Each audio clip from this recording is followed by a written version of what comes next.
Good morning. Welcome to the Long Live Alternative Parties podcast. Free Press Media Press Inc., an alternative parties books publisher, sponsors this podcast. I'm Andrew Bouchard. Welcome to Long Live Alternative Parties podcast. Today, Alternative Parties friends, we have another exciting guest like we always do on this podcast. His name is Austin Lynch, and he is running for office. So welcome to the podcast, Austin.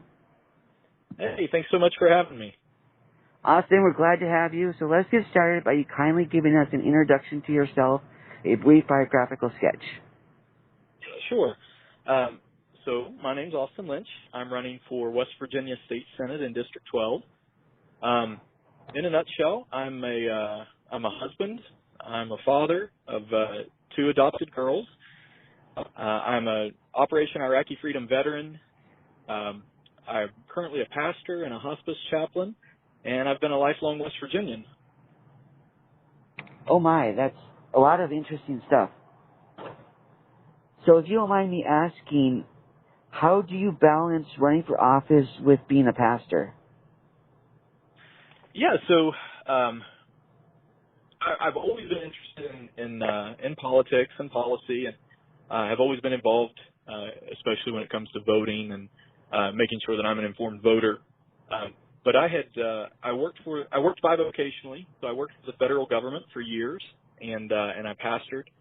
And then here recently, I was able to start working in the private sector, and an opportunity arose to run for office here locally. I'm also on our local city council in a small town, Stonewood, West Virginia. And so I was elected to that, and then this opportunity came up to run for state senate. And it was actually something that I went to my church board about first. And, and I told them, I'm considering running, and ultimately I just said, if you don't want me to do this, because obviously it takes up time. I said, if you don't want me to do this, then I won't do it. And but my church board was very supportive, and my church has been very supportive throughout all this as well. And my father-in-law, who's also a pastor, he's able to kind of pick up some of the slack when I have to be campaigning or doing something else somewhere. And so it's worked out well, and my church has been very gracious, and so I greatly appreciate that. Excellent. That's good to hear. I know of some situations where that doesn't go well, so I'm glad that it worked out for you. Yeah, thanks. Kindly tell our audience what party you're with. Yeah, so I am with the Libertarian Party. And so specifically the Libertarian Party of West Virginia. And I have been a Libertarian since around 2014. So that's, I think oftentimes, especially within, for most pastors, I think people tend to think that we're Republicans. Yes. And that's just not necessarily the case. And so, obviously when I say I'm an evangelical pastor, that's what I am. That being said, I am very zealous about protecting all the rights of all people, because my view on it is if I want my rights protected as a pastor, as a Christian, I want to protect the rights of everybody else as well. And that's the beautiful thing about America, and is that we have that freedom to make our own choices, and I want those freedoms protected for myself and for my family, and I want to be able to choose how I raise my children, and be able to make decisions on where we worship and how we worship, and I have to be able to afford that same grace to other people as well. And so I am very zealous about protecting rights, and it just seemed in doing so the Libertarian Party was a better fit for me. Sure, that's also refreshing to hear. I know too many pastors that don't want to protect rights for other religions. They only want their own rights, so it's awesome to hear you say that. So kindly tell us how you plan to implement your vision when you get elected or as you run the race. Yeah, so I'll tell you, just the campaign in and of itself has been wonderful. I've had a lot of great conversations with people.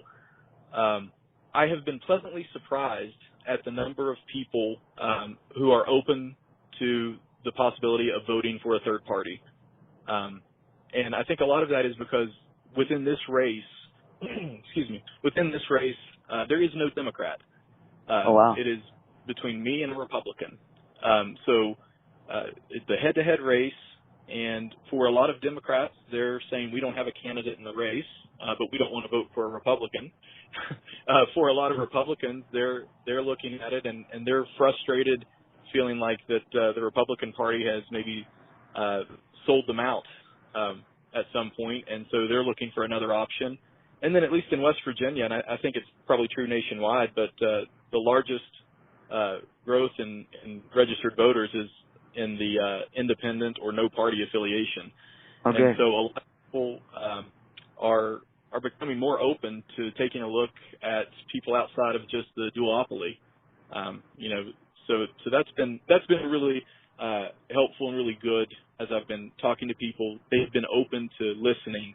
And one of my big things that I want to push, whether I'm talking to an independent, a libertarian, we have the Mountain Party in West Virginia, which is a Green Party affiliate, a Democrat or Republican, is I always talk about building coalitions, single-issue coalitions. What that basically means is that we're not going to agree with everybody on everything. So Sure. Let's find the areas that promote freedom and promote liberty that we can agree on, and let's work together in pushing for that. And so I don't try to sell myself as something that I'm not, or don't try to cozy up to one crowd over another crowd, anything like that. I basically am able to approach people and say, and have a conversation and say, we disagree on this issue, but on working together toward promoting liberty in another area. And so let's really focus on that area. Sure, that makes sense. So what platform do you have for this race? What issues are on your platform? Yeah, so one of the big things that we're looking at, and this is just kind of part of being libertarian, is we want to lower taxes. We want to put more money back in the pockets of everyday citizens, and so that's obviously a big issue. One of my big personal issues is looking at foster care reform. In the state of West Virginia, at any given time, there are over 7,000 children in the foster care system. There's been a history of children being lost in the system. Literally, children will come up missing in the system. There's been a pattern of there being no foster homes in West Virginia, and so will have to send children who are in foster care out of state. They'll put them on a plane and fly them to Florida or fly them to North Carolina or wherever else to put them in a facility or in a foster home there. And, like I said, I adopted my two daughters, and we adopted them out of the foster care system. So it's something that I'm passionate about, that we have to be able to protect our children. And so just looking at our foster care system and saying there are some major reforms that need to happen here. So that's been a big issue. Another one is rolling back executive authority that was given to the governor under the COVID restrictions. In the state of West Virginia, we have not rescinded that authority, and so the governor has unprecedented authority, which is unfortunately setting a precedent now because we're almost 2 years into this thing, or almost and still going, and the legislature, which is a supermajority Republican legislature, I might add, that has been often talking about freedom and small government. Truly, they've just been doing the exact opposite. And so, and that's why I think a lot of Republicans are getting frustrated, because they've heard a lot of talk about smaller government and lower taxes, and they're just not seeing it happen. And instead, we're giving unprecedented authority to the governor under the guise of the COVID pandemic, and so it's time in West Virginia that we start rolling that back. Another thing that often happens in West Virginia that I like to talk about and I would love to see us move forward on is we give these huge incentives, these huge cutouts for big businesses to come in. And time again, West Virginia has been the victim of big corporations and companies coming in that are supposed to bring all of these jobs and a lot of times it falls through, or a lot of times they'll come in and with these grandiose ideas, and then you end up with people moving in from out of state to take these jobs, and at the end of the day, it's not really helping West Virginia. And so being able to say it's time we get government out of bed with big business, and it's time that we free up the markets so that if a business is not being run properly, it can fail as it should. And if a business is being run properly, then that business can succeed, and it can be a blessing to our state and to those communities and to our people. And Sure. so it's a matter of getting the government out of people's personal lives and getting the government out of bed with big business. So I've never talked to a libertarian on our podcast about the foster care system. That's an interesting additional issue. So do you want to see more privatization in the foster care system, or do you think that's one thing the state could do legitimately? Yeah, so I think that could be helpful. One of the first steps that I think would be a positive step forward is, again, this is when the government kind of oversteps and gets involved, it causes more problems. And that's the issue of foster care facilities. So in the state of West Virginia, they've set a moratorium on how many children can be kept in a facility in West Virginia. And so in doing so, our facilities will be maxed out. So we'll still be having children in the foster care system, but these facilities can't take any more children, not because they couldn't, practically. And actually, as I've talked to a lot of,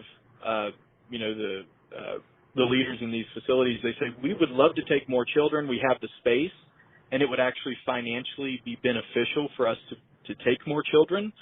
But the state government has passed a law stating that they're not allowed.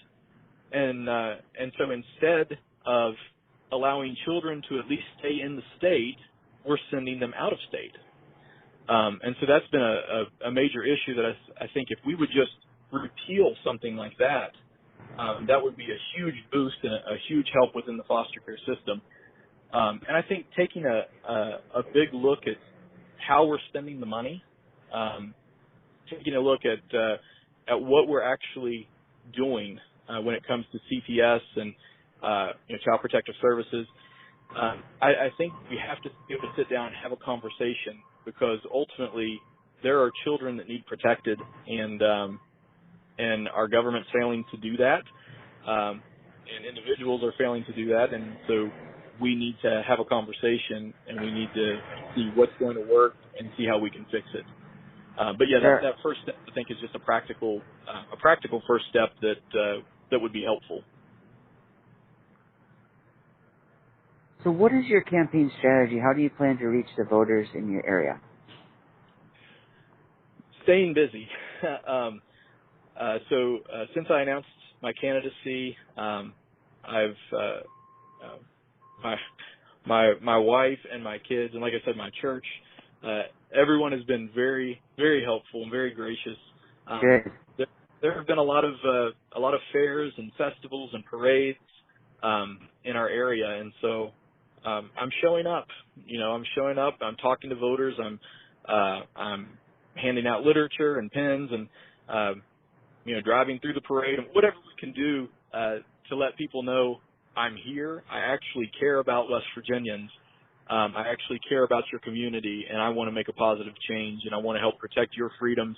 I want to help put more money back into your pockets.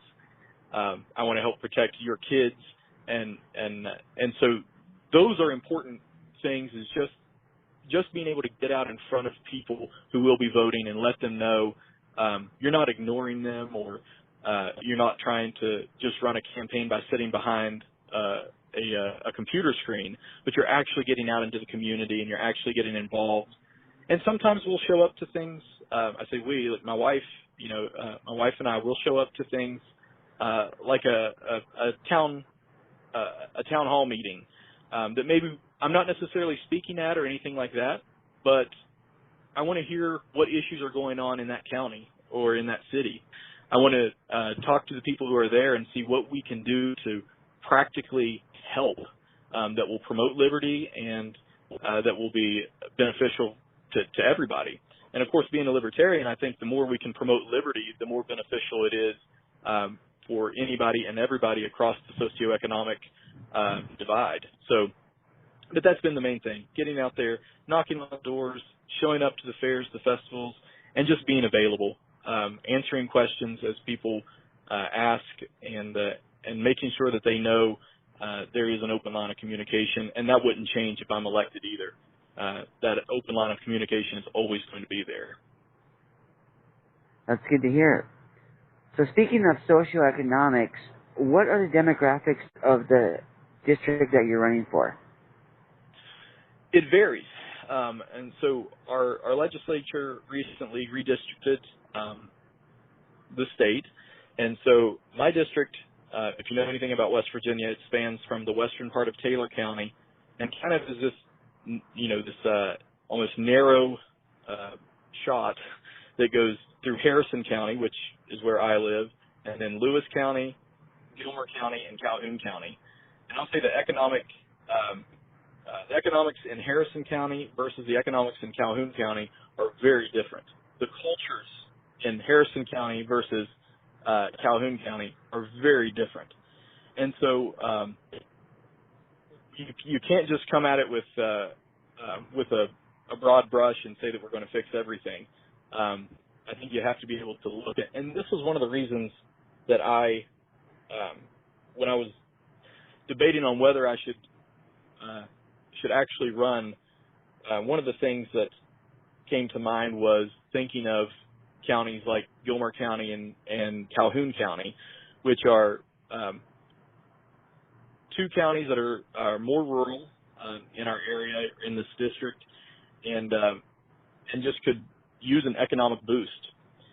I grew up in a county like that, and so I understand what it's like to feel like your representatives, even at the state level, have forgotten about you.